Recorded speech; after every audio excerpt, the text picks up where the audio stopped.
but even within the Tanakh itself, there's an awareness that there's some sort of change in variance happening at the same time, even within the biblical period.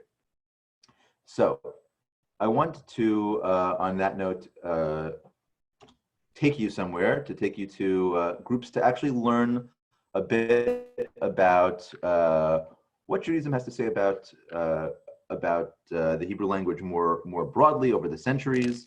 You can have about 8 minutes to break up in Chavruta, but before you start that, I want you guys to just at least introduce yourselves and just share why you're taking the class today with each other, so there can be some camaraderie amongst ourselves, but you do that in your groups. So before Julie breaks you guys up into groups, I'm just going to share this document with everyone in the group chat, which I'll send that again once you're in groups, because the chat doesn't actually follow. But if you want to open that link in another browser, you can that would be right now. That would be ideal.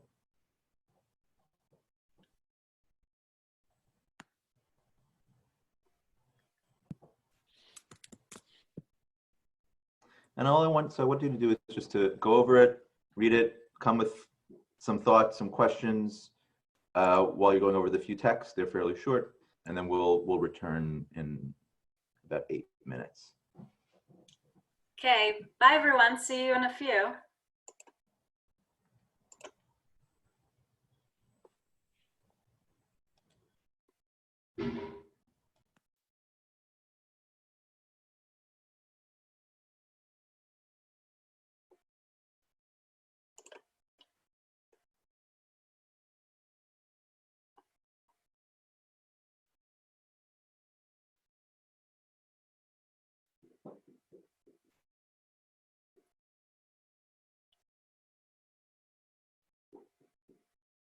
This might be our group. I can't tell if Nate, did you join a breakout group? Did you get a notice? Looking at the text.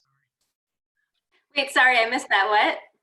Yeah, I was just looking at the text. I do have an invite in here, but you know what? I'm on staff. I'm not going to like mix into it too much. I was just looking okay. at what was going on. Thanks though. So yeah, let me check with Yochanan. Yochanan, did you get a notice to join a group? Oh, I guess the answer is yes. Okay. Let me put my timer on here. I put it at 6 minutes because I figured they've already been in for a minute or two. Yeah, no problem. And then there's that minute thing anyway of people they get a minute to go back. So right, exactly. Yeah, this is really fun so far. Oh, good. I'm glad. Yeah, Nate, it's good to meet you in person. Yes, absolutely. Thanks. You already had me thinking about the code of Shalom Aleichem and Aleichem Shalom that people used for so many years to identify themselves. Absolutely. Mm-hmm. Thanks. Totally. Yeah. Yeah. Or Shabbos versus Shabbat. So many different things. So many. Yeah. Yeah. Actually, I wrote my my final project for university on Judeo-English in particular, and subtle changes that people make depending on who they're speaking with. Mm-hmm.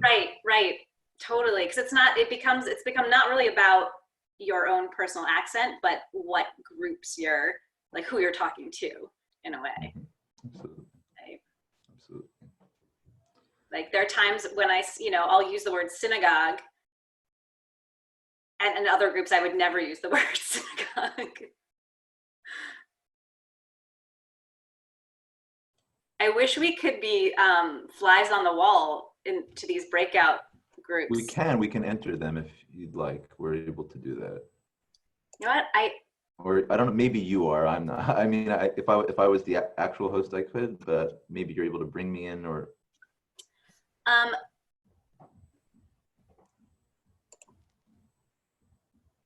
me just, sorry, Yochanan just, oh. Sorry, that was me, sorry. Oh, okay. I got worried for a second.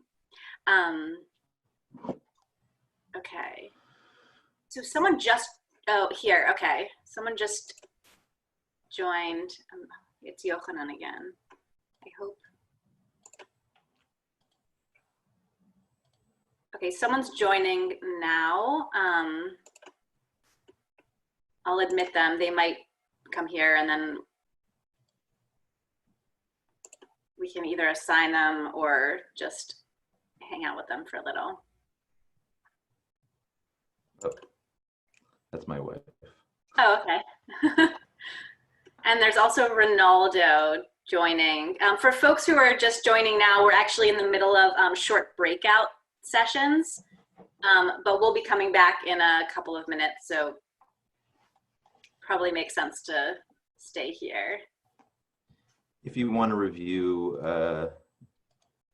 what the folks in the groups are looking at, it's in the chat right now. You can open it up in another browser.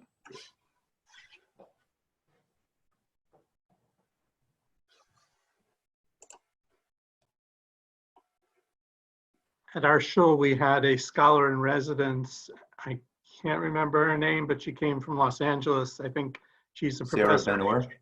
Professor at HUC, Yeah. and she's a linguistics and Jewish studies professor. And she spent a lot of time talking about different Jewish languages and, you know, differences. Yes, yes, Dr. Sarah Ben-Or. She's an idol of mine. I've never been in touch with her, but I've certainly used her work. Yeah, she gave a great scholar in residence weekend and like 4 lectures. And she also wrote a book recently about Hebrew in camps, Jewish summer camps. Oh, yes. And yeah, all kinds of interesting stuff. Hmm. She started her work actually at Columbia, where I went. So I feel like I followed in her footsteps a bit. Oh, wow. Same, meaning that we studied a iteration of the same community, because she was first, she was coming from a non-observant background and encountered an entire modern Orthodox community of Columbia, which is very strong, and she just found herself fascinated by the variance in English, and she was fascinated by like the fact that there was just like, what did they say, what? So that got her on her journey, from my understanding. Right, Yiblish or whatever, I don't know. English, yeshivish. Yeshivish, yeah. Academically is Judeo-English, as we say. Sarah, it's nice to meet you. Oh, she might be frozen. You're frozen. It's so nice to meet you too. Oh, sorry. Are you able to take your now? You're good. I was just saying it's really nice to meet you too. Yeah, I have a personal like obsession with the Hebrew language as well. So this is That's awesome. a favorite of mine. Yeah. That topic. All right, we're 30 seconds away. I'm gonna call everyone back. Is that good? Yep. Okay, they've been given 60 seconds to come back.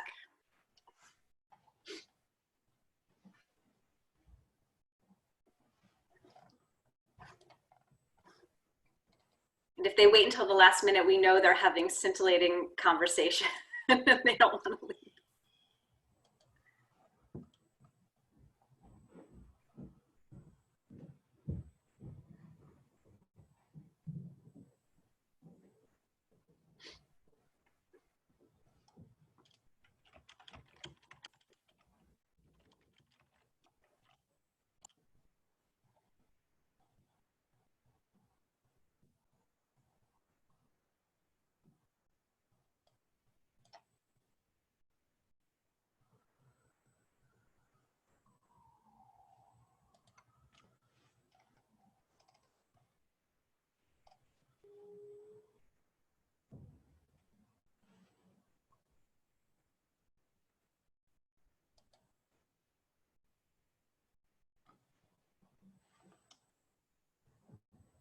Welcome back.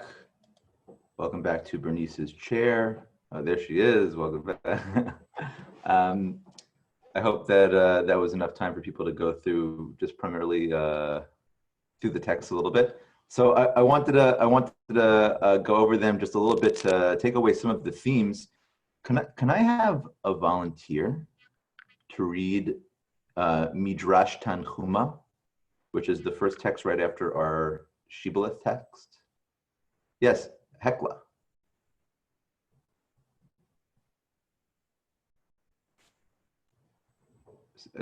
Unmute myself. There we go. There you go. Great. Yeah.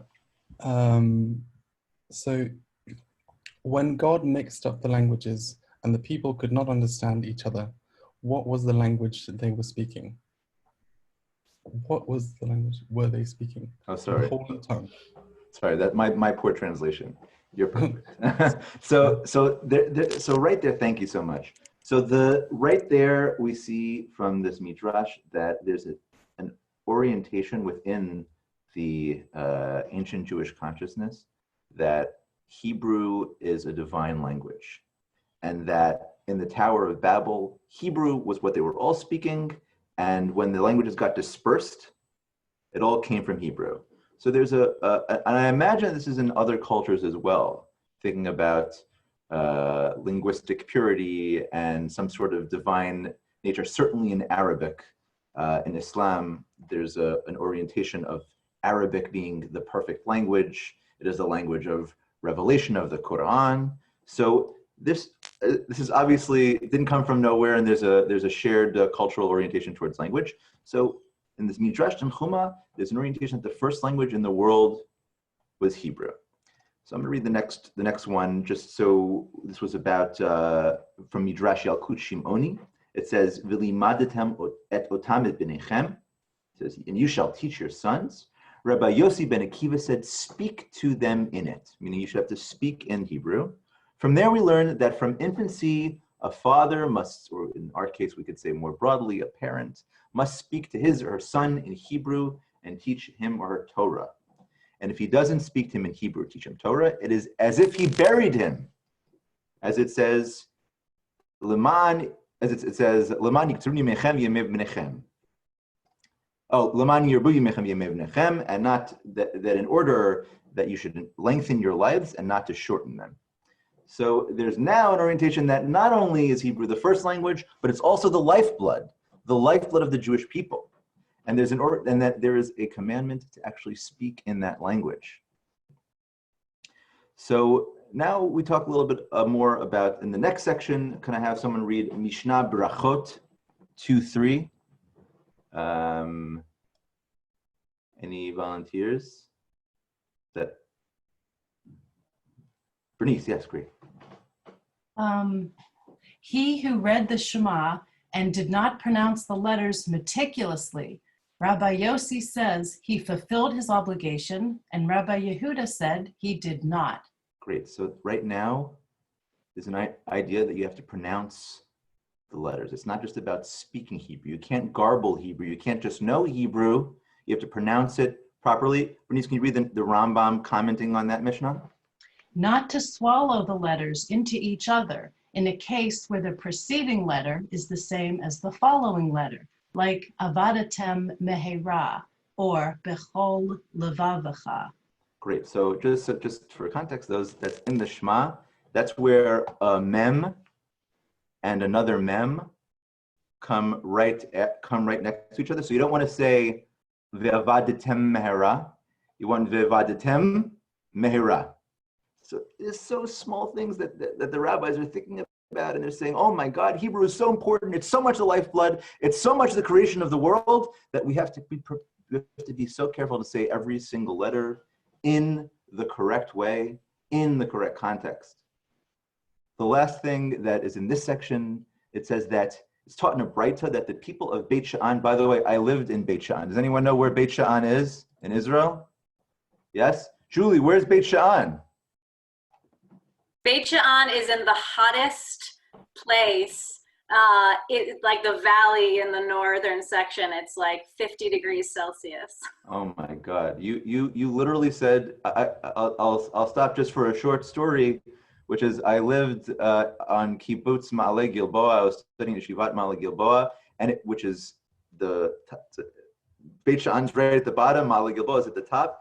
It is so hot there And these are obviously it's a Jewish country, so people are money conscious, and it's a yeshiva, so they're even more money conscious. So they only turned on the air conditioner for 2 hours during the night.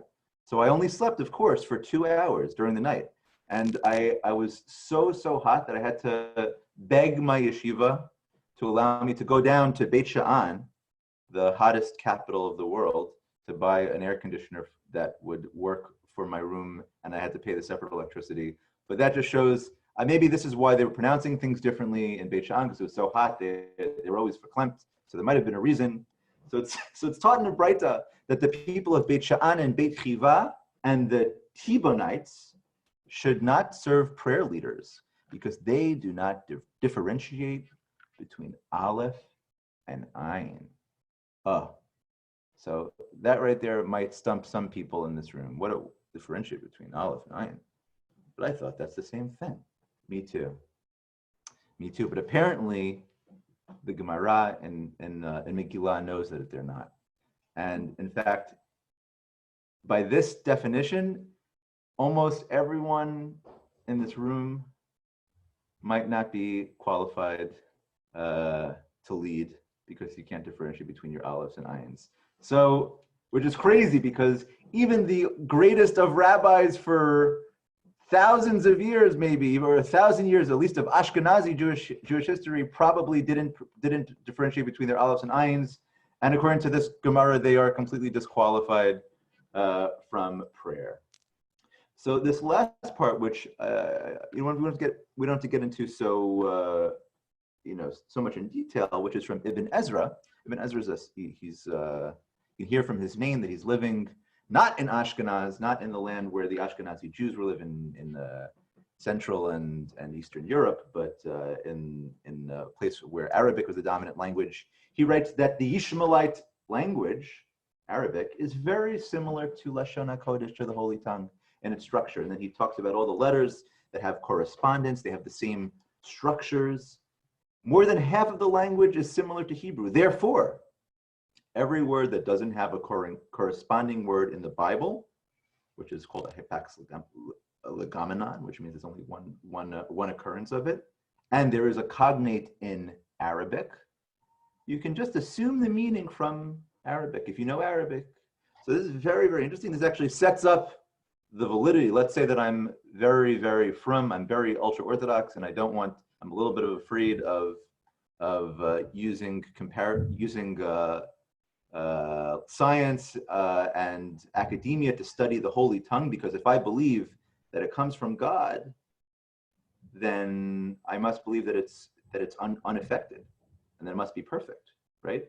But by acknowledging that we're able to look at different languages to try to better understand our own, then there's already this, nearly 1,000 years ago, Ibn Ezra gives us permission to do that.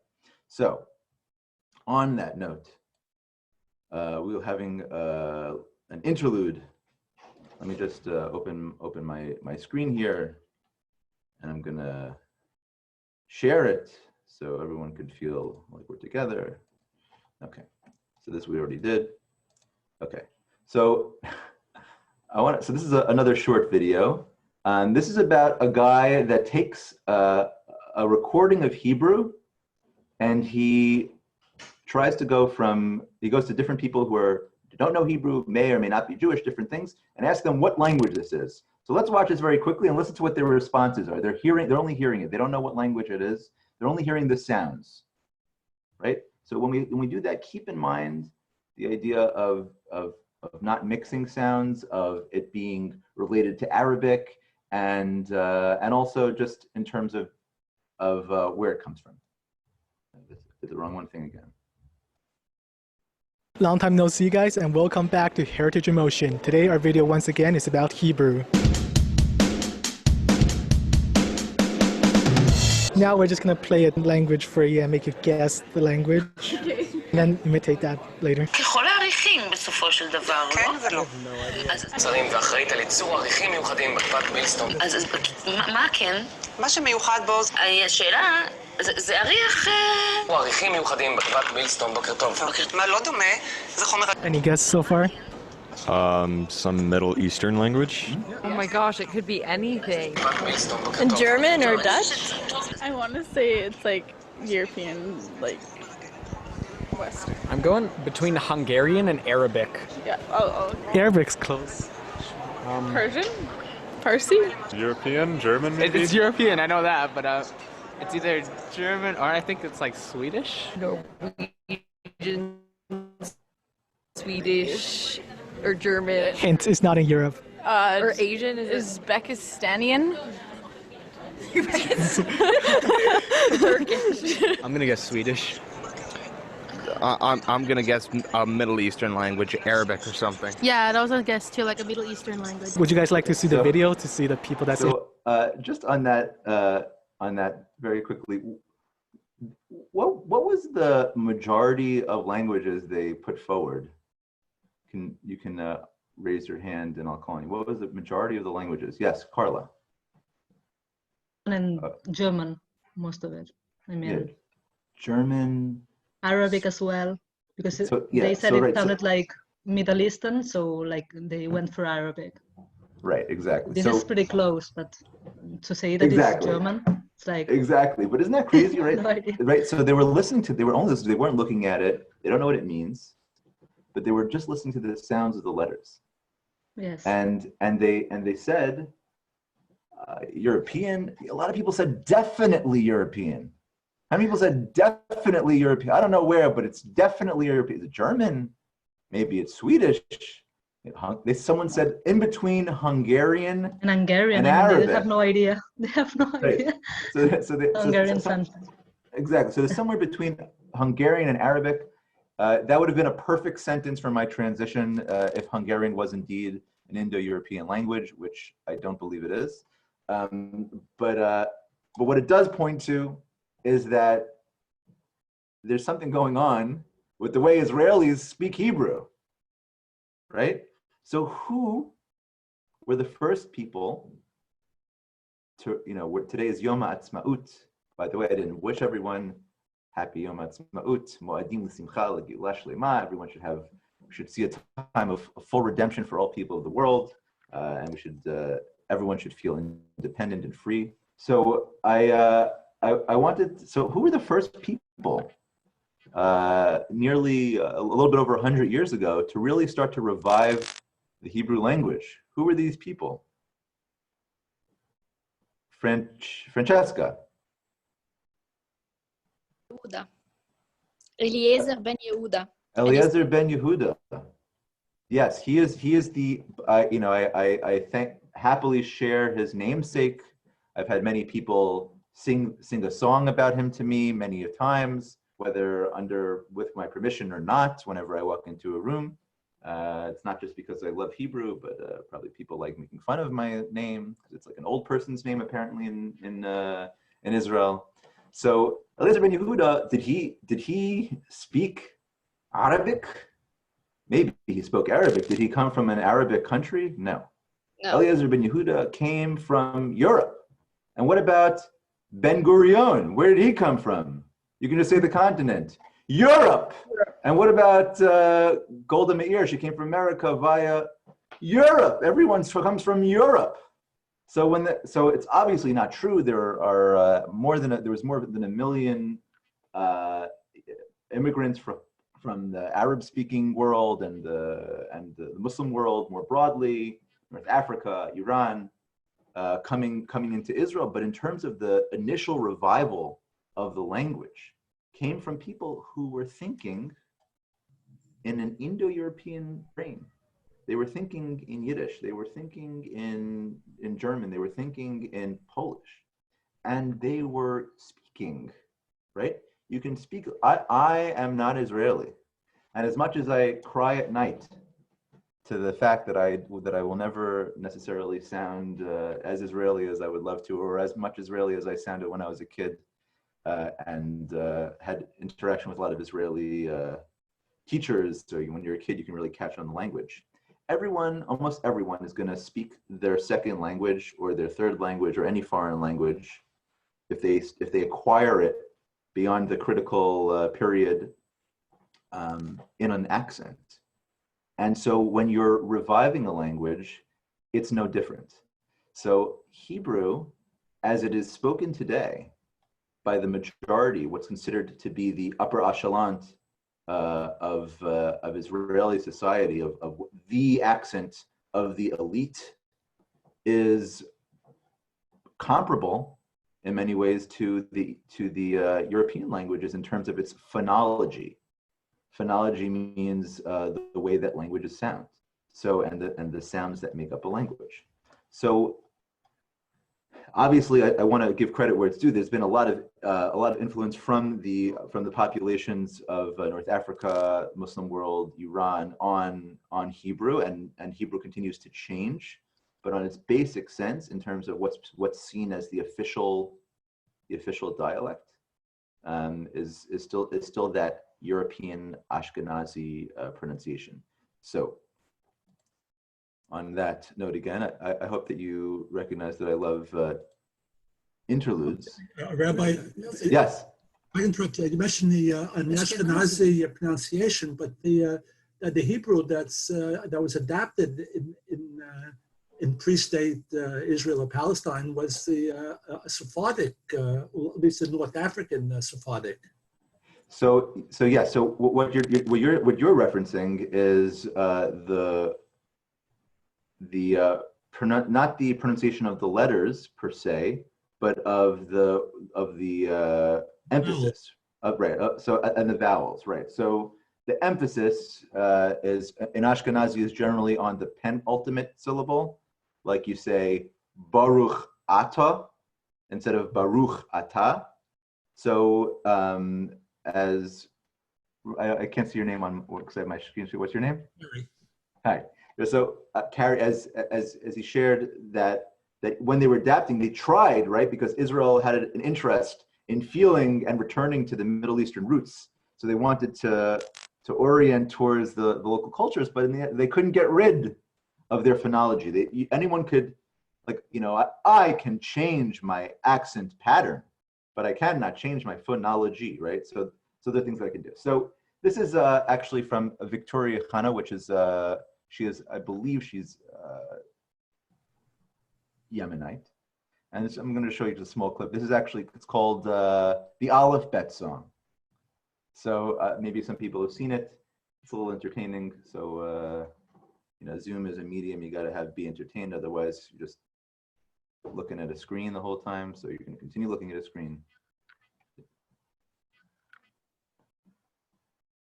ألف بيت جمل دلت هاء ظاف زين حاء تاء يود كاف لمد ميم نون سمخ عين باء ثدي كوف راء شين تاف ألف تاف تاف ألف تاف أبا قد فزحتك لما نسبت سكر شداء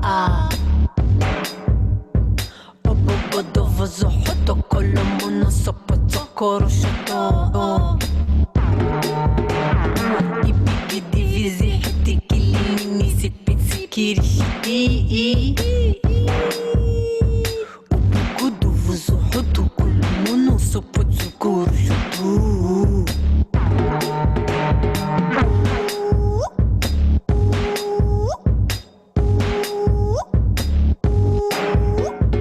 Adamu bema basaru ahun shama. So if you haven't gotten so far, this is actually the way that Hebrew was taught in many, like apparently it may be in Yemen as well, though I'm not sure, teaching Hebrew with putting vowels next to the consonants, and that's teaching people how to read. So we're actually going to go, maybe you were able, if you have a perceptive ear, which I have no expectation that you do or don't, you're able to see already that there was some variances in the way that she was saying things that maybe we might have expectations about the letters. So today we're going to be talking about those expectations. So what are those sounds in the Hebrew letter, in the Hebrew alphabet? What were those sounds? And this, my friends, is participatory. So I think for the first time in Zoom history, I want people to call out. I don't know if that's possible, but I want people to call out. So we're going to take a look right at the, and you're welcome to either switch the screen where I'm the main thing if you don't want to see the presentation the whole time, but it's just going to be the Hebrew letters Oh, yeah, sure. Great. So, sorry, I have a split screen. Aleph. Okay, so maybe I was wrong about the everyone out at the same time, but we'll see. Okay, so we have Aleph, right? We have Aleph.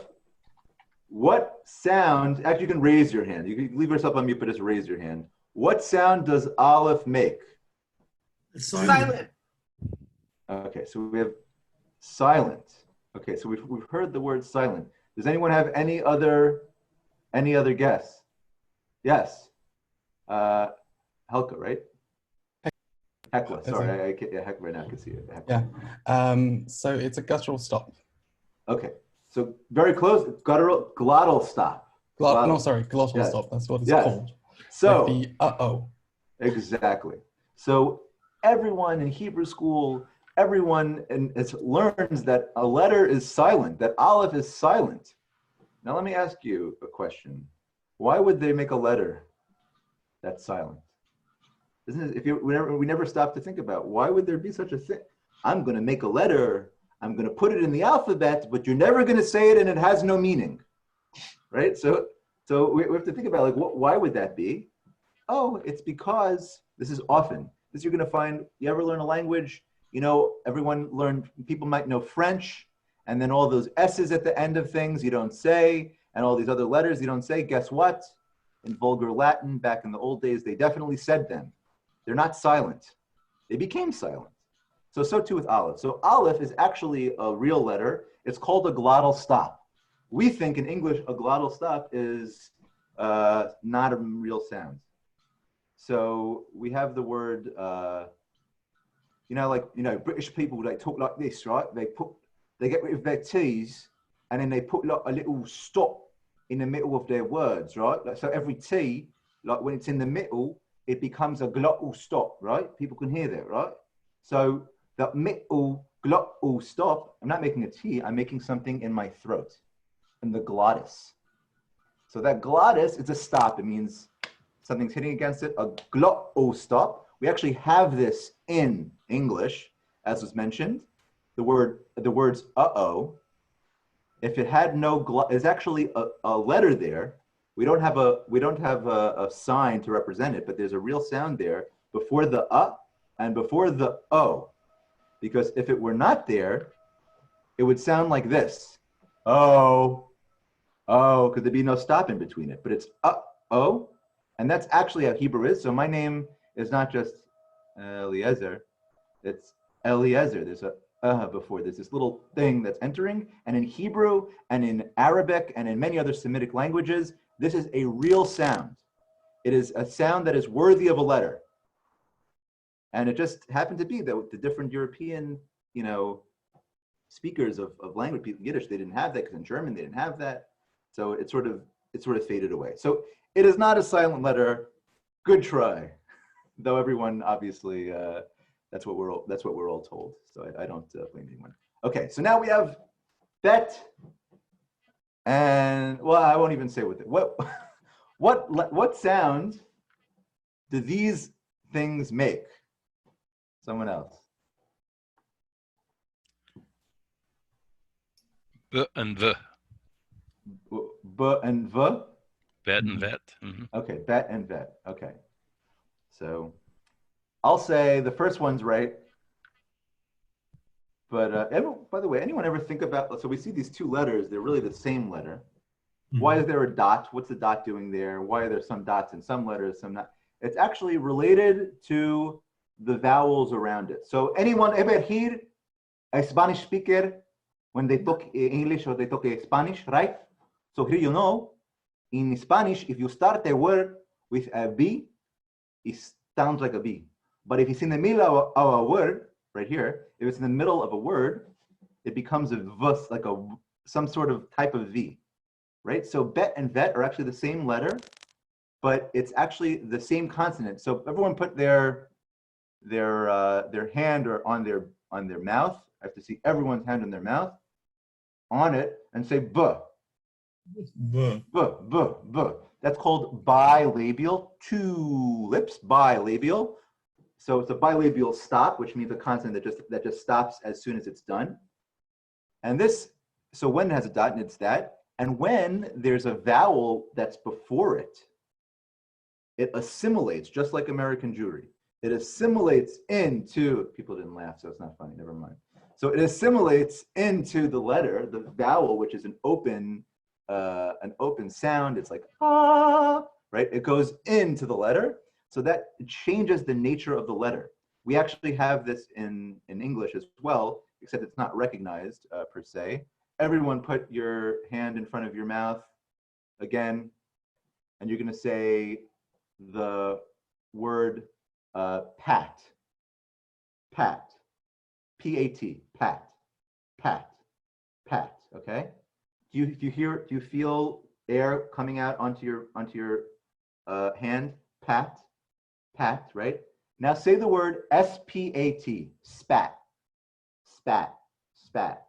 Now just do both, pat, spat, pat, spat. What you should feel if you're maybe, I don't know, I know not everyone here is native English speaker, so it might not be for everyone, that on the P, there should be, it's aspirated, there's air that comes out when there's no S before it. But if there's an S before it, it changes the P to be less aspirated. So that's called, it's a variant. We think of it as the same letter, but the things around it affect the letter itself. It affects the sound. So that's actually what vet is. That's why vet, you can't start a word with vet. It's only in the middle of a word, or after when it's, or a word cluster, because it's really just a bet that its environment assimilates it to the things around it. So the real thing is not just a v, like a v, it's actually just air blowing through your two lips. You just say the word b without letting your lips touch.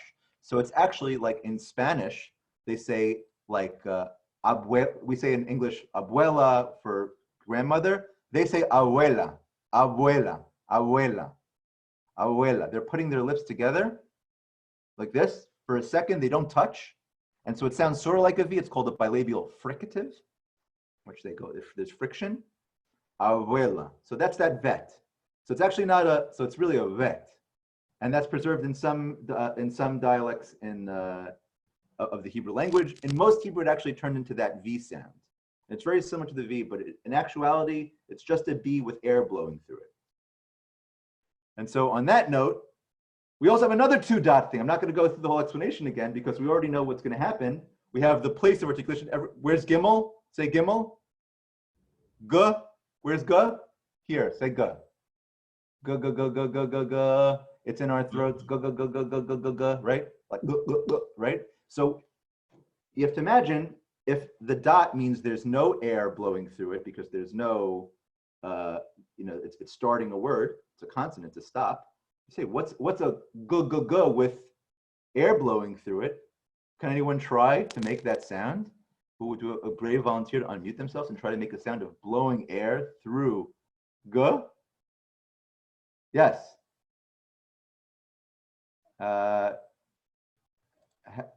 Helka? Yes. Well, yeah, that would be just an unvoiced G, which would be k sound. Oh, no, that's not air blowing through. That k all stops at the same time. So I didn't explain this. So okay. In the b, that stops when right away, but I can go forever. As long as I have air, I can keep going. Is it? Exactly, that's right. So g yeah, is in the throat. If I blow air through my g, it becomes. And you may say, Rabbi Lawrence, what are you talking about? That's an Israeli R. And I say, no, that's actually a gimel. It's a gimel without a dot.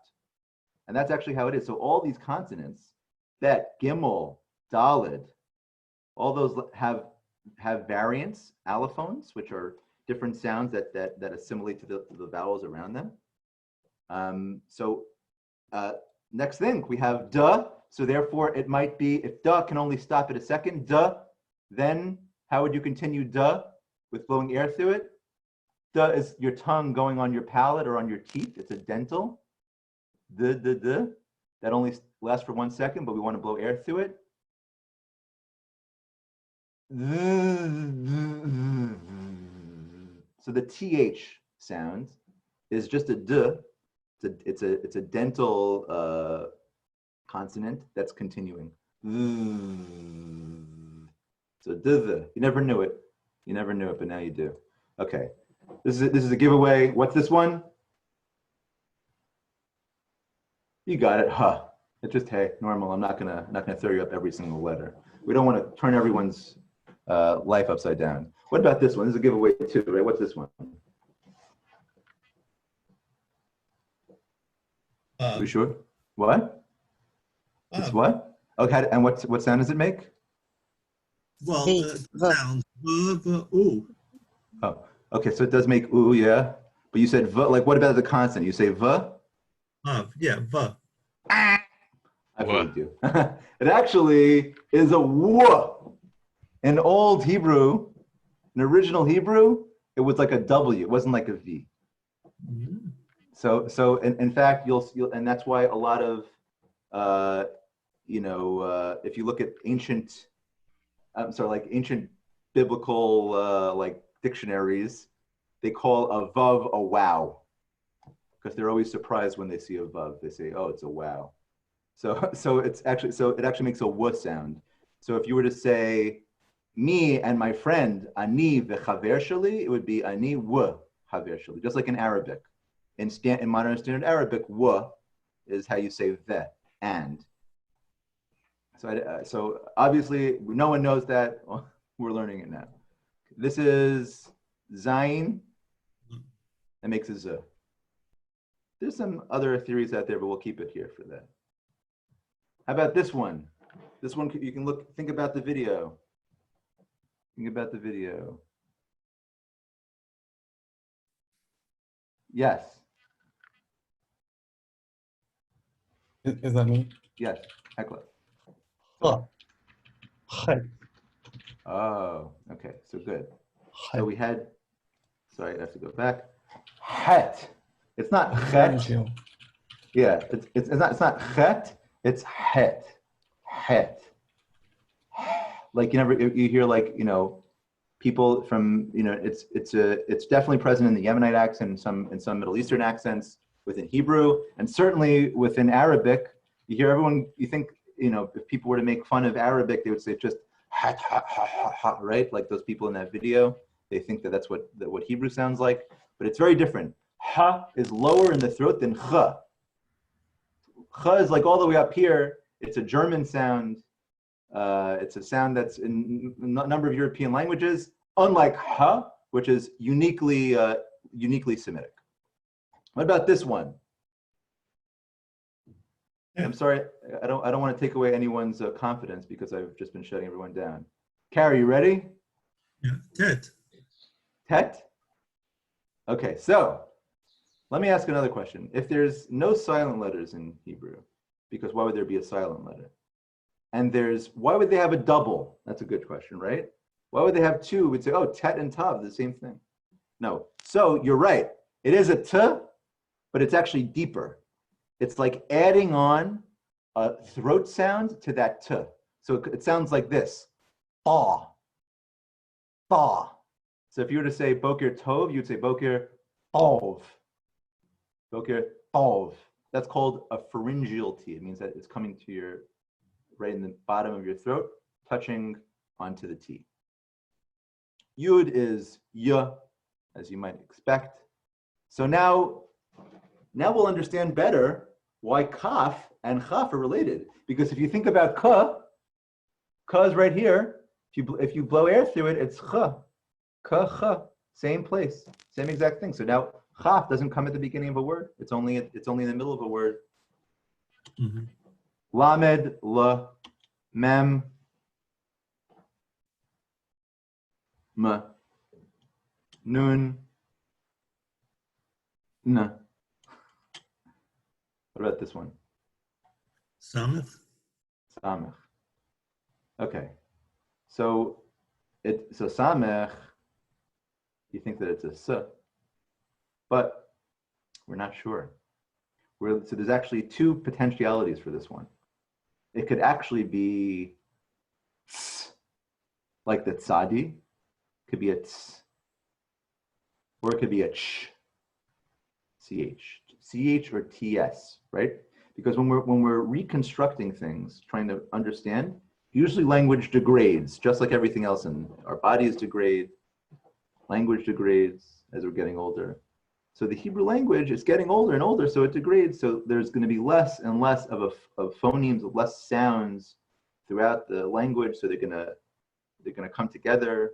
So now we have in Hebrew nebuch, we have two s's when usually we could have had more things. You're going to say, Rabbi Lawrence, there's already a tz in the language, so how could this be that? You just told me you can't have two of the same thing. And I'll say, you're 100% right. Okay, so what about this one? We're going to get to that tzadi. This is what? Iron. I can't hear it. Wait, one more time? Iron or iron. Oh, we're trying to get there. There we go. So this is not a silent letter. It's not silent. It's actually that, you know, that tet that we made tat. We're actually that secondary sound, that is what an ayin is. It's ayin. It's called a pharyngeal. Ayin. So if you were to say, I'm going to Gaza, which is Aza in modern Hebrew, you really should say Aza. Or in Arabic, they have a different variant of that. Ayin. Can everyone try that?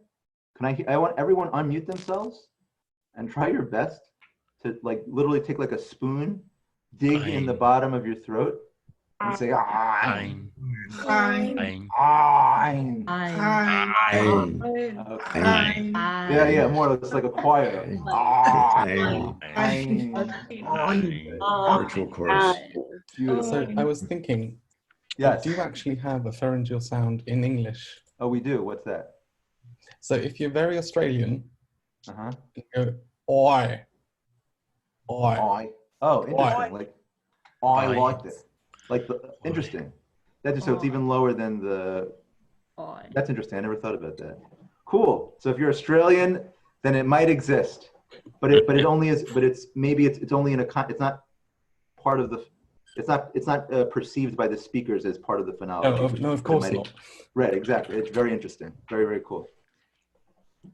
So we learned about bet and vet. So bet. And so it's pay, and f, not labiodental. No, not lip, teeth. It's not this. It's like sort of like you're blowing on someone. So you say, af al pi, even though, af al pi. You're almost making a p, but then you stop right short because you're continuing the vowel into it. Can everyone try that?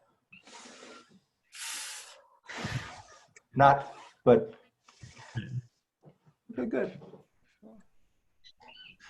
I promised we're almost at that sadi, but what about this one? This. Kuf, right? Kuf, of course. But then again, we have to think of ourselves. Wait, Rabbi Lawrence said that we can't have, right. So we can't have two of the same letter because that wouldn't make sense. Why do we have two of the same letter? This is actually a different k. It's uvular.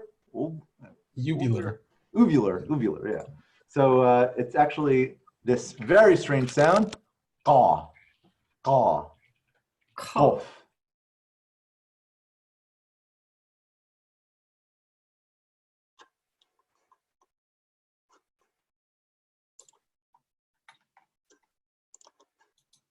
Rabbi, you have to unmute. Yeah. I don't know what's going on. Can you hear me now or no? Yeah. Okay, great. Yes. Okay, so I'm going to present this again. So that, that little hanging thing in your throat, that's where you're tapping with this. Qaw. It's not. It sort of sounds like a G, but it's not really voiced. There's not really your vocal cord shouldn't be engaged during that. So it's qaw. Okay. So we're almost done. I got the 2 minute warning. So this is what is this called? Resh. So I heard resh. I heard resh. I heard resh. Resh. So I'll tell you one thing it's definitely not. It's definitely not resh. It's definitely not RR. Definitely not. But it's very possible that it could be r, like a Spanish or Arabic resh, right? When you hear Arabic speak, maybe they sound more like the Hebrew people would speak, r. But there is some evidence that it was actually guttural, like the Israeli R in some way. Not exactly, because the Israeli R is really a Yiddish R, which is sort of like a German R. But there's something like, so it could be like in your throat, or with your tongue on your dentals. Okay. Resh. Oh, I missed the Tzadi. Oh, I forgot Tzadi. Tzadi is not TS, it's Saw. It's an S with that ayin in there. Saad. Okay, and that's in modern Arabic, it's in Yemenite Hebrew. Resh Shin is actually, incidentally, most likely the real S, even though we don't pronounce it that way. It's very possible it was either sh or s. Then you say, what about sin? Sin was actually what we might consider to be a speech impediment in modern English. Sin. So original sin. The whole book called The Original Sin, playing with the joke of Genesis. The original sin was actually she, like you spoke like this. No, but it was only for sin, and it's like an L and then blowing air through an L. And then the last thing is, and then we're done, is tav and thav, just on your blowing air. Tav. So tav and stuff. So you would say Shabbat, and that's why in Ashkenaz it became Shabbos, because they couldn't make a TH sound. Maybe Donna could make a TH sound because she's a great English speaker, but because the Germanic language don't have that, so they make an S. You ever heard German people, they talk like this, they don't do the TH because it's very hard for the Germans, right? So sorry, Donna. And then basically, so they didn't have that, so that's why it became an S, like Shabbos instead of Shabbat, right? So it really was Shabbat.